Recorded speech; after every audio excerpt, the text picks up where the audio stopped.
الشيطان الرجيم بسم الله الرحمن الرحيم وجاءوا أباهم عشاء يبكون، اور رات کے وقت اپنے باپ کے پاس وہ روتے ہوئے آئے۔ مفسرین فرماتے ہیں کہ جب بھائیوں نے حضرت یوسف علیہ السلام کو کنویں میں ڈال دیا تو رات کے وقت اپنے والد کی طرف لوٹے تاکہ رات کے اندھیرے میں انہیں جھوٹا عذر پیش کرنے میں کوئی پریشانی نہ ہو۔ جب وہ حضرت یعقوب علیہ السلام کے مکان کے قریب پہنچے تو انہوں نے رونا چیخنا چلانا شروع کر دیا۔ جب حضرت یعقوب علیہ السلام نے ان کے چیخنے کی آواز سنی تو گھبرا کر آپ باہر تشریف لائے اور فرمایا، اے میرے بیٹو، میں تمہیں اللہ کی قسم دے کر پوچھتا ہوں، کیا تمہیں بکریوں میں کچھ نقصان ہوا؟ انہوں نے کہا نہیں۔ پھر فرمایا، تو کیا مصیبت پہنچی؟ اور یوسف تمہارے ساتھ میں نے اس کو جو بھیجا تھا، یوسف کہاں ہے؟ قالوا یا ابانا انا ذهبنا نستبق وتركنا یوسف عند متاعنا فاكله الذئب وما انت بمؤمن لنا ولو كنا صادقين۔ کہنے لگے، اے ہمارے باپ، ہم دوڑ کا مقابلہ کرتے دور چلے گئے اور یوسف کو اپنے سامان کے پاس چھوڑ دیا تو اسے بھیڑیا کھا گیا، اور آپ کسی طرح ہمارا یقین نہ کریں گے اگرچہ ہم سچے ہوں۔ حضرت یعقوب علیہ السلام نے جب پوچھا تو انہوں نے جواب دیا کہ اے والد محترم، ہم ریس لگا رہے تھے، ایک دوسرے کے ساتھ دوڑ لگا رہے تھے کہ ہم میں سے کون آگے نکلتا ہے۔ اس دوڑ کے چکر میں وہ آگے نکل گئے اور یوسف علیہ السلام کو اپنے سامان کے پاس چھوڑ دیا، اور جب ہم یوسف سے غافل ہوئے تو اسے بھیڑیا کھا گیا، اور ہمیں علم ہے کہ آپ حضرت یوسف سے شدید محبت کی وجہ سے کبھی کسی طرح ہمارا یقین نہ کریں گے اگرچہ ہم سچے ہوں، اور ہمارے ساتھ کوئی گواہ ہے اور نہ کوئی ایسی دلیل اور علامت ہے کہ جس سے ہماری سچائی ثابت ہو۔ پھر کیا ہوا؟ پھر قرآن بتاتا ہے، وَجَاءُوا عَلَىٰ قَمِيصِهِ بِدَمٍ كَذِبٍ قَالَ بَلْ سَوَّلَتْ لَكُمْ أَنفُسُكُمْ أَمْرًا فَصَبْرٌ جَمِيلٌ وَاللَّهُ الْمُسْتَعَانُ عَلَىٰ مَا تَصِفُونَ۔ اور وہ اس کے کرتے پر ایک جھوٹا خون لگا لائے۔ یعقوب نے فرمایا، بلکہ تمہارے دلوں نے تمہارے لیے ایک بات گھڑ لی ہے، تو صبر اچھا، اور تمہاری باتوں پر میں اللہ ہی سے مدد چاہتا ہوں۔ حضرت عبداللہ بن عباس رضی اللہ عنہما فرماتے ہیں کہ انہوں نے بکری کے ایک بچے کو ذبح کر کے اس کا خون حضرت یوسف علیہ السلام کی قمیض پر لگا دیا تھا، لیکن کیونکہ غلطی ہو ہی جاتی ہے، انسان جرم کرتا ہے لیکن کوئی نہ کوئی ایسا سراغ اس کا رہ جاتا ہے، تو انہوں نے خون تو لگا دیا تھا لیکن قمیض کو نہیں پھاڑا تھا۔ تو حضرت یعقوب علیہ السلام کو جب انہوں نے وہ قمیض دی تو آپ نے اپنے چہرے مبارک پر اس قمیض کو رکھ کر آپ بہت روئے اور فرمایا کہ عجیب قسم کا ہوشیار بھیڑیا تھا کہ جو میرے بیٹے کو تو کھا گیا لیکن اس نے قمیض تک کو اس نے پھاڑا نہیں۔ مزید آپ نے، کیونکہ یہ اللہ کے راز تھے، اللہ کی حکمتیں تھیں، اللہ کی طرف سے یہ سارا تقدیر کا معاملہ چل رہا تھا، لیکن آپ نے اپنے بیٹوں کو بھی کتنا خوبصورت جواب دیا۔ آپ نے فرمایا، حقیقت یہ نہیں ہے بلکہ یہ تمہارے دلوں نے تمہارے لیے ایک بات گھڑ لی ہے، تو میرا طریقہ میرے رب کی طرف سے یہی ہے، اور میرا طریقہ عمدہ صبر ہے، اور جو تم باتیں کہہ رہے ہو کہ یوسف کو بھیڑیا کھا گیا، میں تمہاری باتوں پر اللہ ہی سے مدد چاہتا ہوں۔ پھر کیا ہوا؟ وَجَاءَتْ سَيَّارَةٌ فَأَرْسَلُوا وَارِدَهُمْ فَأَدْلَىٰ دَلْوَهُ قَالَ يَا بُشْرَىٰ هَٰذَا غُلَامٌ وَأَسَرُّوهُ بِضَاعَةً وَاللَّهُ عَلِيمٌ بِمَا يَعْمَلُونَ۔ اور ایک قافلہ آیا تو انہوں نے اپنا پانی لانے والا آدمی بھیجا تو اس نے اپنا ڈول ڈالا۔ اس پانی لانے والے نے کہا، کیسی خوشی کی بات ہے، یہ تو ایک لڑکا ہے، اور انہوں نے اسے سامان تجارت قرار دے کر چھپا لیا، اور اللہ جانتا ہے جو وہ کر رہے تھے۔ ایک قافلہ مفسرین کہتے ہیں کہ جو مدین سے مصر کی طرف جا رہا تھا، اب یہ دیکھیں سارا اللہ کی طرف سے ایک انتظام کیسا ہو رہا ہے کہ وہ قافلہ جو تھا وہ مدین سے یعنی ملک شام سے وہ مصر کی طرف جا رہا تھا، لیکن راستہ وہ بہک گیا اور وہ اس جنگل کی طرف آئے، یعنی اللہ نے انہیں اس جنگل کی طرف لے کر آیا میرا مالک۔ تو فرمایا کہ یہ جہاں آبادی سے یہ بہت دور ان کو کیونکہ پانی چاہیے تھا تو انہوں نے ایک کنواں دیکھا، اور اس کا پانی مفسرین کہتے ہیں کہ اس کنویں کا بہت کھارا تھا، لیکن حضرت یوسف علیہ السلام کیونکہ اللہ کے نبی ہیں تو اللہ کے نبی کی برکت سے اللہ نے اس کھاری کنویں کو میٹھا کر دیا تھا۔ جب یہ قافلے والے وہاں پہنچے تو وہ قافلے والے اس کنویں کے قریب اترے، اور انہوں نے کیونکہ پہلے زمانے میں یہ ہوا کرتا تھا کہ قافلے والوں میں پانی لانے والا جو ہوتا تھا وہ ان الگ الگ اس کی ایک ڈیوٹی ہوا کرتی تھی، جس طرح آج بھی ہوتی ہے کہ اگر کوئی سفر پر جاتا ہے اگر ایک اجتماعی طور پر تو ایک ایک کی الگ الگ ڈیوٹی، تو انہوں نے بھی اس طرح ایک کسی کی ڈیوٹی لگائی ہوئی تھی۔ اس کا مفسرین نے نام لکھا، اس کا نام تھا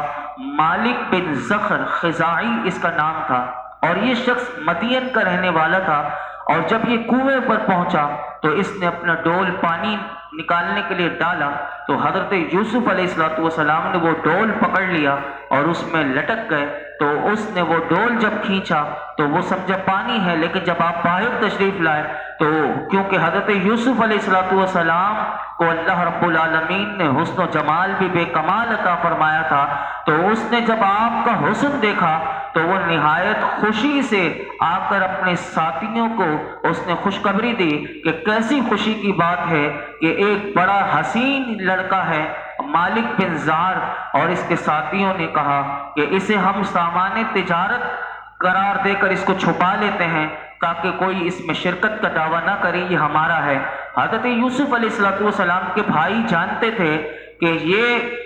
کیونکہ وہ اسی جنگل میں بکریاں بھی چرایا کرتے تھے اور وہ اس کنویں کی نگرانی بھی مسلسل کر رہے تھے، تو آج جب انہوں نے حضرت یوسف علیہ السلام کو کنویں میں جھانک کر دیکھا تو بھائیوں کو یوسف نظر نہ آئے، تو وہ تلاش کرتے ہوئے وہ قافلے والوں کو ڈھونڈا، تو قافلے والوں میں حضرت یوسف علیہ السلام کو دیکھ لیا اور انہوں نے جا کر کہنے لگے کہ یہ ہمارا غلام ہے۔ حضرت یوسف علیہ السلام کیونکہ ان کے بھائی ہیں، لیکن بھائیوں نے اس قافلے والوں کو کہا یہ ہمارا غلام ہے اور ہمارے پاس سے بھاگ آیا ہے، یہ کسی کام کا نہیں ہے، یعنی حضرت یوسف علیہ السلام کا تعارف دیکھیں کیسے کروا رہے ہیں، اور فرمایا کہ یہ نافرمان ہے، اگر تم خریدو گے ہم سے تو ہم تمہیں سستا بیچ دیں گے، لیکن شرط یہ ہے کہ تم اسے کہیں دور لے جانا کہ اس کی خبر بھی ہمارے سننے میں نہ آئے۔ تو بھائی حضرت یوسف علیہ السلام اس وقت خوف کی وجہ سے آپ خاموش کھڑے رہے، آپ نے کچھ نہ فرمایا کہ یہ جھوٹ بول رہے ہیں، ایسا کچھ بھی نہ فرمایا کیونکہ یہ سب اللہ کی طرف سے تھا۔ آگے کیا ہوا؟ قرآن کہتا ہے وَشَرَوْهُ بِثَمَنٍ بَخْسٍ دَرَاهِمَ مَعْدُودَةٍ وَكَانُوا فِيهِ مِنَ الزَّاهِدِينَ، اور بھائیوں نے بہت کم قیمت چند درہموں کے بدلے میں اسے بیچ ڈالا اور انہیں اس میں کچھ رغبت نہ تھی۔ حضرت یوسف علیہ السلام کے بھائیوں نے مالک بن زار خزائی کے ہاتھ بہت کم قیمت والے چند درہموں کے بدلے بیچ دیا۔ حضرت قتادہ رضی اللہ تعالیٰ عنہ فرماتے ہیں کہ وہ 20 درہم تھے اور حضرت یوسف علیہ السلام کے بھائی پہلے سے ان میں کچھ رغبت نہ رکھتے تھے۔ پھر مالک بن زہر اور اس کے ساتھی حضرت یوسف علیہ السلام کو مصر لائے۔ اب یہاں پر یاد رکھیے گا کہ مصر کے زمانے میں اس زمانے کا بادشاہ تھا اور اس بادشاہ کا نام تھا ریان بن ولید بن نزدان، یہ مصر کی سرزمین کا بادشاہ تھا، اور اس نے اپنی سلطنت کا جو پورا خزانے کی جو چابیاں وغیرہ تھی، پورا نظام جو تھا، وہ مصری ایک شخص تھا جس کا نام تھا کتفیر مصری، اسی کو قرآن عزیز مصر کہتا ہے۔ یاد رکھیے گا یہ عزیز مصر کون تھا؟ تو یہ بادشاہ کا وزیر اعظم تھا جس کا نام کتفیر مصری تھا، اور یہ جب لے کر اب حضرت یوسف علیہ السلام جب مصر کے بازار میں پہنچے، اب مصر کے بازار میں پہنچے تو کیونکہ یہ لایا کون تھا؟ مالک بن زار خزائی، کیونکہ اس نے چاہا کہ اب میں مصر کے بازار میں، کیونکہ وہ غلاموں کا زمانہ تھا اور غلام بیچے جاتے تھے اور بولی لگتی تھی، جیسے آج نیلامی میں گھر بیچے جاتے ہیں ایسے انسان بیچے جاتے تھے۔ یہ قرآن کا صدقہ ہے، یہ میرے آقا کا صدقہ ہے کہ یہ غلامی کا دور ختم ہوا، ورنہ انسان بیچے جاتے تھے اور انسان خریدے جاتے تھے اور وہ مکمل غلام بنا کر اور ان سے خدمت لی جاتی تھی۔ حضرت یوسف علیہ السلام کو جب مصر کے بازار میں بیچنے کے لیے لایا گیا تو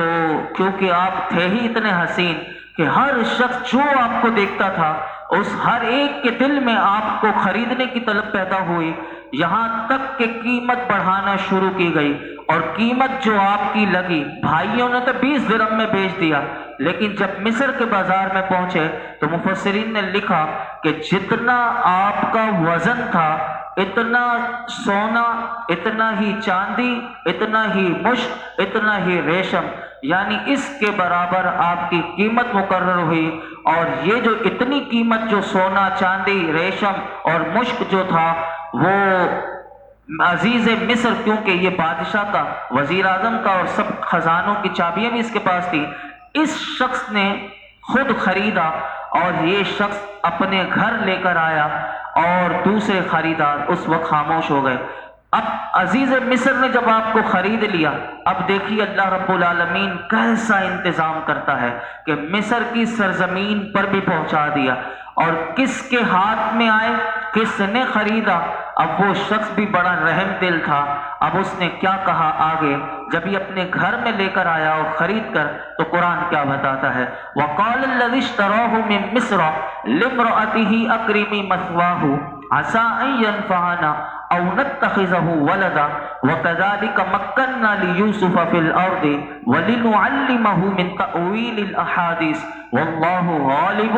عَلَىٰ أَمْرِهِ وَلَٰكِنَّ أَكْثَرَ النَّاسِ لَا يَعْلَمُونَ۔ اور مصر کے جس شخص نے انہیں خریدا، اس نے اپنی بیوی سے کہا کہ انہیں عزت سے رکھو۔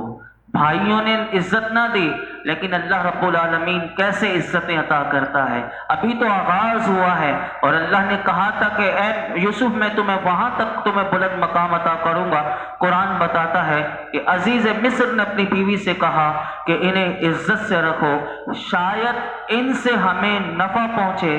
یا ہم انہیں اپنا بیٹا بنا لیں۔ اور اسی طرح قرآن کہتا ہے کہ ہم نے یوسف کو زمین میں ٹھکانہ دیا اور تاکہ ہم اسے باتوں کا انجام سکھائیں، اور اللہ اپنے کام پر غالب ہے مگر اکثر آدمی نہیں جانتے۔ اس آیت کا مختصر خلاصہ یہ ہے کہ مصر کے جس شخص نے حضرت یوسف علیہ السلام کو خریدا، اسے لوگ عزیز مصر کہتے تھے، اور اس کا نام میں نے ابھی آپ کو بتایا کتفیر تھا۔ ان کی جو بیوی تھی اس کا نام زلیخا تھا۔ یہ کتفیر کی بیوی زلیخا تھی۔ حضرت یوسف علیہ السلام کو کتفیر نے کہا، زلیخا سے کہا کہ اس حضرت یوسف کو عزت سے رکھو، اور ان کے جو قیام کی جگہ ہے، جہاں یہ سوئیں گے، جہاں یہ رہیں گے، ان کی جگہ بھی نفیس ہو، لباس اور خوراک اعلیٰ قسم کی ہو، شاید کہ اس سے ہمیں نفع پہنچے۔ کیوں؟ کہا کہ اس کی پیشانی اور اس کا چہرہ بتا رہا ہے کہ یہ اپنے تدبر اور دانائی سے ہمارے لیے نفع مند اور بہتر مددگار ثابت ہو سکتا ہے، اور آگے چل کر کیونکہ سلطنت اور حکومت کے کاموں کو سر انجام دینے میں ہمارے کام آئے، اور یا پھر ہم اسے اپنا بیٹا بنا لیں گے۔ اور کتفیر کی کیونکہ اس وقت تک کوئی اولاد نہ تھی، تو اس نے کہا کہ یا تو یہ ہم اپنا بیٹا بنا لیں گے، یا یہ آگے چل کر اس سے ہمیں اللہ تعالیٰ بہت نفع عطا فرمائے گا۔ وَكَذَلِكَ، قرآن کہتا ہے اسی آیت میں کہ ہم نے اسے قتل سے محفوظ کر کے کنویں سے سلامتی سے باہر لا کر حضرت یوسف پر احسان فرمایا کہ اس طرح کہ ہم نے انہیں مصر کی سرزمین میں ٹھکانہ دیا تاکہ ہم اسے مصر کے خزانوں پر تسلط دیں۔ یہ قرآن بتا رہا ہے۔